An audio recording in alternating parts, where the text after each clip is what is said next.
I have a 6 steps that I call the Sensational 6. Keep these 6 in mind. Just as you change your oil every 3,000 miles, keep these 6 in mind every day, and you'll keep your brain in tip-top working condition. The first is to get enough sleep. Sounds obvious, but you'd be amazed how many people don't get enough sleep. We live in an undersleeping nation. And the biggest reason for that is people can't log off their electronic devices. It's not that they're working hard late into the night. It's that they're just stuck to a screen, doing what I call screen sucking. They're just mindlessly sticking to a screen. Learn how to log off and get to bed. Most people need in the order of 8 hours of sleep. If you don't get enough sleep, your brain simply cannot operate in peak performance. Can't happen. Lack of sleep not only makes you irritable, more likely to get into F state, it also, most people don't realize this, but it's bad for your health. It depresses immune function, it raises your blood pressure, it predisposes you to gain weight and become obese. It's bad for you in many ways that people don't think of when they think of lack of sleep. So put yourself on a schedule or make it a priority to get at least 8 hours of sleep. Now, some lucky few people need less, 6 hours. Some unlucky few need more, 10 hours. A good rule of thumb to figure out how much you need is you need that amount of sleep that allows you to wake up without an alarm clock. So that's sort of your physiological requirement for sleep, that amount of sleep that allows you to wake up without an alarm clock. Okay, sleep. Number 2, exercise. This is the greatest tonic for your brain ever invented.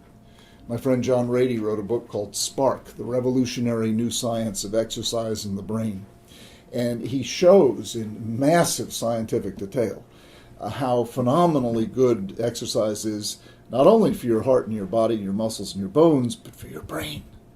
John calls it the Miracle-Gro for your brain, physical exercise. Whenever you exercise, your body puts out all kind of hormones and peptides and other chemicals that not to mention oxygen, that your brain just soaks up, loves, refreshes it, strengthens it, cleans it up, grows new neurons, tidies up the synapses, refreshes your brain, and it's a phenomenal tonic. So it more than pays for the time you put into going to the gym.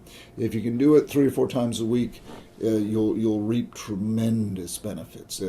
And you can also use exercise in the acute moment. If you're heading toward F state, just get up from your desk and do 25 jumping jacks or do 10 push-ups or run in place vigorously. It's like pushing the reset button on your brain. It works miracles. Or go upstairs, go outside and run up and down stairs a few times. It's remarkably effective. Physical exercise. The next in the Sensational 6 is nutrition. And again, you've thought of all these, but I'm trying to organize them for you so you'll take them seriously. Nutrition, don't eat bad, eat good, to put it simply. The healthiest diet is vegan. I can't do that myself, but the closer you can get to that, the better. So eat fruits and vegetables, whole foods, stay away from junk food, additives, sugar, stay away from excessive use of alcohol. Small amounts of alcohol are fine, a couple of glasses of wine a day, but obviously don't use alcohol as your major coping tool. Stay away from midnight snacks. Stay away from binging on carbs. If you can get yourself on a healthy diet, again, your brain will thank you for it. Now, as for supplements, that's a wide open topic. I particularly recommend people take omega-3 fatty acid fish oil supplement, as well as vitamin D. There are many other supplements that people recommend. You can read about that and make up your own mind. At one point, I was taking so many supplements, I said to people, well, I don't know if it's doing me any good, but at least I have the most expensive urine in Boston. It's a wide open field, what supplements we should take, and it's a very exciting field because more and more information is coming out. So we have sleep, we have exercise, we have nutrition. Meditation, oh my goodness, this is another field that's just exploded. The research is very clear. People who meditate are more inclined to stay in C state than people who don't. If you can learn to meditate, and you don't have to become a Buddhist and go to Tibet, if you can simply learn to meditate once or twice a day, 5 minutes, it's another wonderful way of refreshing your brain, making it more likely that you'll stay in C state. You see, this kind of prep work makes all the difference. You want to be constantly taking care of this marvelous ally that you've got, this amazing instrument that we have in our skulls, called the human brain. 5 minutes of meditation once or twice a day. I pray in the shower in the morning. That's my version of meditation. There's something about the shower that makes it I'm able to get into a sort of trance state.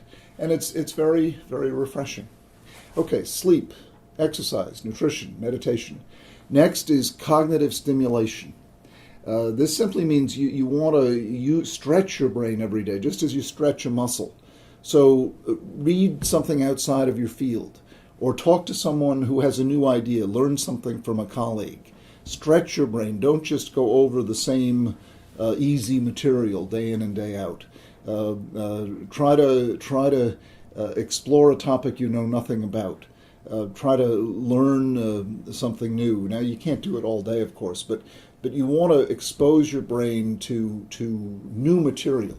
You know, we ask kids to do this every day in school, and a lot of adults never do it again after they leave school. And number 6 in the Sensational 6 is the one that nobody ever talks about, and maybe the most important one of all, which is regular doses of positive human contact, what I call the other vitamin C, vitamin Connect. And it's just as essential, if not more so, for human life as ascorbic acid, as the traditional vitamin C. You want to have multiple doses every day of a face-to-face moment. You know, a lot of times people spend their whole day with nothing but a screen. And that's a big mistake. You want to have a handshake moment, a smile moment, an attaboy moment, an attagirl moment, the moments of affirmation, moments of positive human contact. Don't think this is a frill. Do you know that social isolation is as dangerous and bad for your health as cigarette smoking? Most people don't realize that, but it's true. So regular doses of positive human contact, again, by way of taking care of this precious instrument that is doing your vital work for you every single day.